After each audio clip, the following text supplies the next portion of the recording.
my parents said. You'll never be anything without us. And laughed cruelly when I left with nothing. I didn't argue, I just packed. Now they're begging me to come back. They laughed when I packed my bag. Not the light, awkward kind of laugh people give when they're nervous. No, this was sharp, ugly laughter, the kind meant to slice skin. My mother stood in the doorway, arms folded, a smirk spreading like oil across her face. My father was seated at the kitchen table, his coffee cup trembling slightly as he chuckled. You'll never be anything without us, he sneered. Go ahead, see how far you get. I didn't say a word. I didn't need to. I zipped up my old duffel, slung it over my shoulder, and walked out. No backup plan. No savings. Just a train ticket I bought with crumpled singles and the kind of raw determination that only comes from being told your whole life that you're nothing. It wasn't just one moment. That night was just the finale. The signs had been there since childhood. Every report card I brought home was met with a shrug. B+? Why not an A? My dreams of being an architect were called delusional. My sketchbooks? Ripped up once by my dad because I left them on the kitchen table. You think you're some kind of genius? He asked, as if the answer had to be no. By the time I turned 18, I was so used to silence and scorn that I started believing them. Maybe I wasn't smart enough. Maybe I would fall on my face. But something inside me refused to die, a tiny, flickering flame they hadn't managed to smother. Not yet. I held onto that flame when I boarded a bus with $23 in my pocket and no clue where I was going. The only thing I knew was that I had to leave. I had to prove them wrong, or die trying. Because I wasn't going to be their scapegoat anymore. Not their punching bag. Not their disappointment. I was going to become everything they said I couldn't be. And I was going to make sure they watched. The shelter I found that first night smelled like bleach and old sweat. A volunteer handed me a scratchy blanket and pointed toward a cot wedged between a man muttering into his pillow and another one who hadn't moved in hours. I laid down fully clothed, clutching my duffel like a life raft. I didn't sleep. I just stared at the ceiling and listened to the wheezing breath of the guy beside me, wondering if I'd made the biggest mistake of my life. You'd be amazed at what you learn about yourself when you have nothing. I learned I could skip meals for 3 days and still haul boxes for 12 hours. I learned how to hustle without begging, standing outside hardware stores offering to help load trucks or clean gutters. I learned which gas stations would let you wash up in the sink if you smiled just right. And I learned that most people don't see you when you're down. You become invisible. Background noise. A shadow. But I saw me. I remembered what I wanted, and I held it in my chest like a secret promise. I spent nights at the public library using their Wi-Fi to teach myself everything: bookkeeping, web design, small business law. My fingers shook from hunger while I studied spreadsheets. My shoes had holes, but I memorized how to draft a contract. I didn't care what it took. I was building something. Quietly. Patiently. I started small, fixing broken furniture for free on Craigslist. Then I charged $10. Then $25. Then someone asked if I could design a website for their landscaping company. I said yes, then stayed up 3 nights learning how. That site led to another job. Then another. And slowly, month by month, dollar by dollar, I scraped my way out of the pit my parents left me in. They thought I'd beg to come home. Instead, I began building an empire from the ashes they thought they buried me under. It wasn't flashy at first. I didn't suddenly land a big client or wake up rich. No, my success came like winter creeping over a field, quiet, persistent, and impossible to stop once it started. I saved every dime. Ate ramen. Lived in a studio the size of a walk-in closet.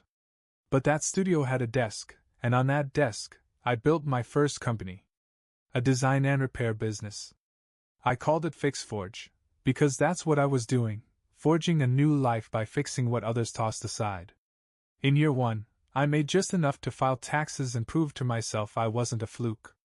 In year 2, I hired my first contractor, a guy named Derek who used to sleep 2 bunks down from me at the shelter. We didn't talk about that. We didn't need to. We both knew where we came from. By year 3, Fix Forge had a real office. Nothing fancy, just a repurposed garage, but it was ours. The phones rang daily. I was working with restaurants, boutique shops, and real estate agents who needed spaces renovated on tight budgets. Word of mouth spread. I earned a reputation for being the guy who didn't quit, didn't flinch, didn't overpromise, and always delivered. And through it all, my parents never called. But I heard about them. A cousin reached out, said things were tough. My dad's consulting job dried up. My mother's side business selling imported trinkets was barely afloat. The house I grew up in was mortgaged to the hilt. My sister? Gone. Moved across the country and stopped taking their calls. They were alone. Good, I thought. Let them feel it. Let them sit with the silence they forced me into. Because I wasn't just surviving anymore. I was winning. They say the world doesn't care about your pain, only your results. I learned that firsthand when the first article dropped. It wasn't even supposed to be a big deal. A local business journal had been running a small business spotlight column, and one of my clients, a cafe owner I'd helped renovate their entire space on a shoestring budget, recommended me. The interview was short, casual. I didn't think much of it. But the headline changed everything. From homeless to hustler, how one man built a booming renovation business from scratch. Suddenly, I wasn't just a guy with a toolbox and a laptop. I was a story. Clients came in droves. Speaking invitations followed. People wanted to shake my hand, hear my journey, take selfies with me in front of the office like I was someone that mattered. A couple of schools even asked me to talk to their students about perseverance. I said yes. Not because I needed the attention, but because if just one kid in that room had parents like mine, I wanted them to know they weren't crazy, or worthless, or doomed. They were powerful. Just like I was. The real estate agents I once begged for work were now offering me six-figure contracts. A boutique hotel downtown hired us to redesign 20 rooms. I flew first class for the first time in my life to meet with a franchise owner in Phoenix. I remember sitting in that seat, sipping black coffee and watching the clouds below, thinking, they said I wouldn't make it to the end of the block. Now I'm flying over states. It felt good. But not as good as what came next. A cousin I hadn't heard from in years sent me a message out of nowhere. Your parents saw the article. I stared at the message for a long time. He said they were stunned. My dad scoffed and tried to act unimpressed. My mom apparently cried when she read the part about the shelter. I bet she told herself it was exaggerated. I bet she told herself I was being dramatic. Because that's easier than admitting they'd abandoned their son, and he'd still made something of himself without them. And then came the message I was waiting for. From a number I hadn't seen in years. Can we talk? Just 3 words. From the woman who once laughed as I packed my single bag and walked out into the night. I didn't respond. Not right away. Instead, I scrolled through the photos in my phone, pictures of my crew smiling at job sites, snapshots of my name on business cards, receipts from hotels with marble lobbies and ocean views. Then I typed. Dinner. My place. Friday. No details. No address. Just enough to make them wonder what had changed.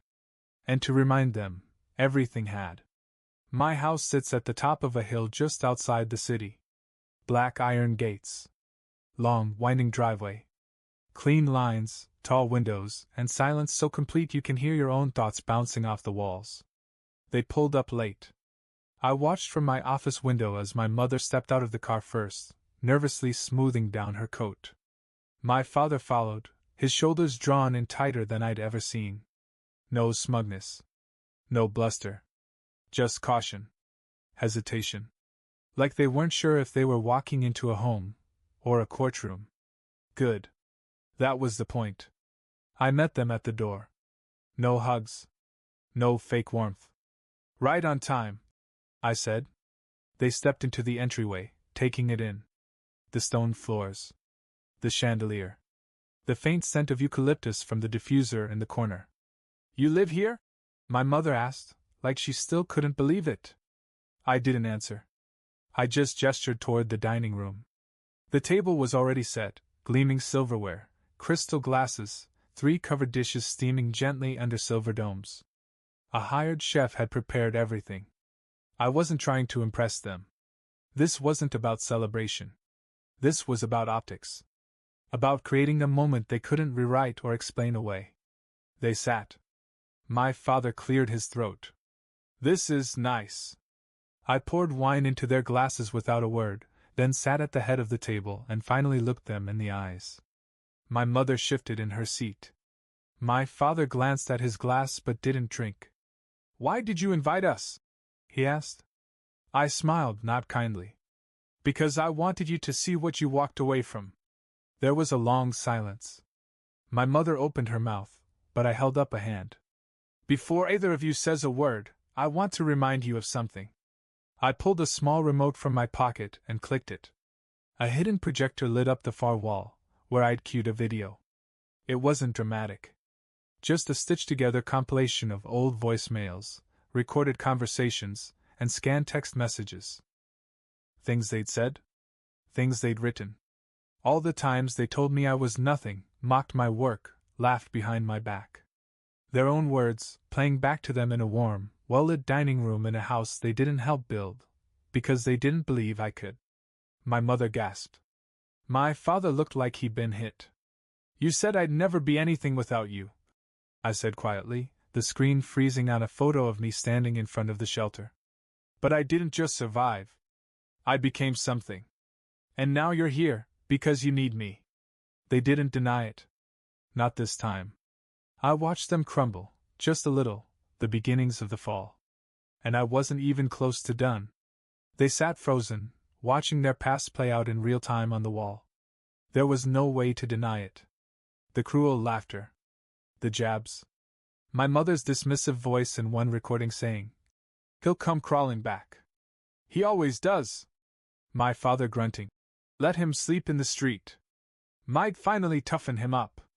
The room was silent when the video stopped. Not even the sound of chewing. The food on their plates remained untouched. "I don't want your apology," I said, standing. "You've had years to give that. And let's be honest, if I were still broke, we wouldn't be having this dinner, would we?" My mother flinched. "We didn't know. We didn't realize you were." "What?" I cut in, my voice still calm. "Worth something?" She looked down at her hands. My father sat rigid, jaw tight. "I used to think I had to earn your love. That if I worked hard enough, paid your bills, played nice, eventually you'd look at me the way you looked at my older brother. Or even each other." I walked around the table slowly, my footsteps echoing in the high-ceilinged room. "But that never happened. Because you didn't want a son, you wanted a servant. A scapegoat. And when I stopped playing that role, you had no use for me." My father started to speak, but I held up a hand again. "I'm not done." I stopped behind their chairs. "I invited you here tonight not to reconnect, but to make sure you understood exactly what you lost. Not just the money, or the success, or the safety net you always thought I'd be. You lost me." My mother's lip trembled. "Please, we didn't mean." "Yes, you did," I said sharply, still quiet. "You meant every word. Every dig. Every time you said I was worthless. You meant it." I reached into the sideboard and pulled out a sleek little voice recorder. "You remember how you used to say, 'Don't bite the hand that feeds you'? Well, I've fed myself. Built myself. And now—" I clicked the button, and the room filled with their voices again, but this time, live. The conversation we just had. Every excuse, every stammer, every pathetic attempt at sympathy. It had all been recorded. "I'm going to let people hear this," I said simply. "Not for revenge. For closure. For the people out there who are still in my shoes, still being told they're nothing. I want them to hear how empty and scared the people at the top of the abuse chain become, once you stop giving them power." My mother looked like she might cry. My father looked like he wanted to stand up, fight back, say something cruel, but he didn't. He couldn't. Because they knew they had already lost. "Finish your wine," I said, turning my back to them. "Then get out." They didn't argue. They left slowly, like people walking away from a funeral. And in a way, that's exactly what it was, the burial of whatever fantasy they had about control, legacy, or being needed. I didn't follow them out. I just stood at the window, sipping my own glass, watching their car disappear down the drive, the same way I had once walked down a cracked sidewalk into nothing. But now, I owned the road. It went live at noon on a Wednesday. The recording, trimmed down, sharpened, nothing exaggerated. Just their voices, their words, their condescension. I didn't post it myself. I gave it to a podcast I trusted, one that focused on toxic family dynamics and the cycle of emotional abuse. They called the episode "The Ones Who Laughed When I Left." By Thursday morning, it had gone viral. The comments rolled in by the thousands. People didn't just listen, they heard themselves in it. The woman who said, "My father called me a failure too, this gave me chills." The man who wrote, "I left home with nothing. Hearing this felt like justice." The inbox filled with stories I didn't expect, pain echoed back, shared and understood. I didn't name names. That wasn't the point. But the people who needed to know. They recognized the voices. So did the neighbors. My parents' phone started ringing again, but not with support. With questions. Condemnation. Disbelief. Their inner circle, the ones they used to gossip with at the country club or boast at church, began pulling away. No more dinner invites. No more polite smiles in the grocery store. Just sideways glances and closed doors. They called me, of course. Dozens of times. First angry. Then pleading. My mother left a voicemail, voice trembling, saying, "You've ruined us." And for the first time, I smiled, not out of cruelty, but clarity. Because they hadn't been ruined by me. They were ruined by the truth. And they'd handed me every tool I needed to expose it. My father's business acquaintances started backing away. Clients withdrew quietly. Even old friends stopped returning their calls. One of them sent me a message. "Didn't know what they were really like. Glad you showed us." It wasn't about revenge anymore. It was revelation. The boy they tried to erase had become the man who rewrote the narrative. I didn't answer when they came to the gate. They stood outside in the cold, bundled up in jackets I was certain they couldn't afford anymore. My mother pressed the intercom button like it might change my mind. My father just stared at the camera, as if sheer willpower might reopen a door that had sealed shut years ago. I watched from inside. Didn't speak. Didn't blink. The security system had facial recognition. It flagged them automatically as "Do not admit." And the gate, a tall iron curve of black and quiet elegance, held. Eventually they left. They didn't try again. I didn't need to yell, or curse, or list off their wrongs one by one. That's the thing about truth, once it's out in the open, it does all the heavy lifting for you. And silence, when it comes from someone who used to beg for acknowledgement, becomes a thunderclap. I changed my number. Blocked their email addresses. Cut every thread. And just like that, they vanished from my life. No more calls. No more messages. No more weight dragging behind me like a shadow. People sometimes ask if it felt good, walking away from them for good. It didn't feel good. It felt clean. Like standing under a cold shower after dragging yourself through the filth of someone else's cruelty for years. A shock. A stillness. A reset.